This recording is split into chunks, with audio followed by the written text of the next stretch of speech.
نوشہرہ سے تعلق رکھنے والی 5 سالہ سیما کو گزشتہ ماہ جنسی تشدد کا نشانہ بنا کر قتل کر دیا گیا تھا۔ اگرچہ قاتل کو جلد ہی گرفتار کر لیا گیا، لیکن سیما کے والد کا کہنا ہے کہ بچی کی جدائی کی تکلیف کے ساتھ انہیں کورٹ کچہری کے چکر بھی لگانے پڑ رہے ہیں۔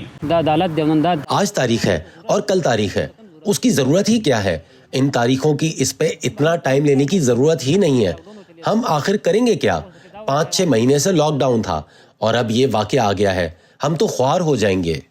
خیبر پختونخوا میں بچوں کے تحفظ کے لیے child protection and welfare act 2010 سے ہی نافذ العمل ہے، جس میں بچوں کے حقوق، ان کے خلاف جنسی اور جسمانی زیادتی، اغوا اور جرائم میں سزاؤں کے حوالے سے تفصیلات موجود ہے۔ اسی قانون کے تحت خیبر پختونخوا میں چائلڈ پروٹیکشن یونٹس کا قیام بھی عمل میں لایا گیا تاکہ بچوں کے خلاف تشدد کی روک تھام اور انصاف کی فراہمی میں مدد دی جا سکے۔ کسی بچے کا کیس کا تعلق اگر پولیس سے ہے تو وہ پولیس کے ساتھ اس کو کوآرڈینیٹ کرتے ہیں۔ اگر ان کا کیس کا تعلق جوڈیشری سے یا کورٹ سے تھے تو وہ کورٹس کے ساتھ اس کو کیس کو ریفر یا کوآرڈینیٹ کرتے تھے۔ یونیسیف نے 2011 میں صوبے کے 12 اضلاع میں چائلڈ پروٹیکشن یونٹس قائم کیے جو 2018 تک کام کرتے رہے۔ دسمبر 2018 میں یہ یونٹس خیبر پختونخوا کی صوبائی حکومت کے حوالے کر دیے گئے، مگر تب سے یہ بند ہے۔ جون 2019 میں یونٹس کی دوبارہ بحالی کے لیے صوبائی بجٹ میں فنڈ مختص کیے گئے، لیکن 15 ماہ گزرنے کے باوجود بھی یہ فعال نہ ہو سکے۔ ڈائریکٹر سوشل ویلفیئر حبیب الرحمان نے وائس آف امریکہ کو بتایا کہ ان کا ادارہ چائلڈ ویلفیئر یونٹس کی بحالی کی کوششیں کر رہا ہے۔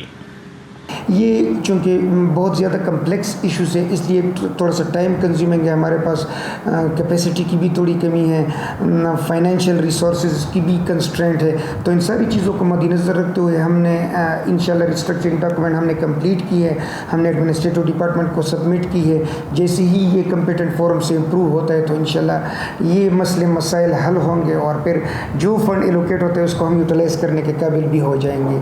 Khyber Pakhtunkhwa child care commission کے مطابق گزشتہ 10 سالوں کے دوران 30,000 سے زائد بچوں کے خلاف مختلف قسم کے تشدد کے واقعات رپورٹ ہوئے ہیں، جبکہ غیر سرکاری تنظیم ساحل کے مطابق رواں سال کے پہلے 6 ماہ میں اب تک پورے پاکستان میں 1400 سے زائد بچوں کو جنسی تشدد کا نشانہ بنایا جا چکا ہے۔ بچوں کے حقوق کے لیے کام کرنے والے کارکن کہتے ہیں کہ ان حالات میں چائلڈ پروٹیکشن یونٹس کے قیام کی ضرورت مزید بڑھ جاتی ہے۔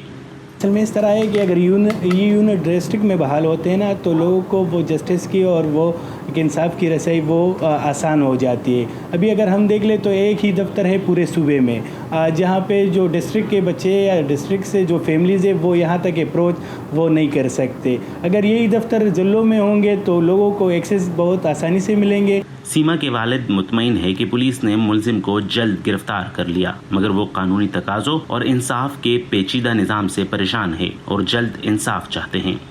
عمر فاروق، وائس آف امریکہ، پشاور۔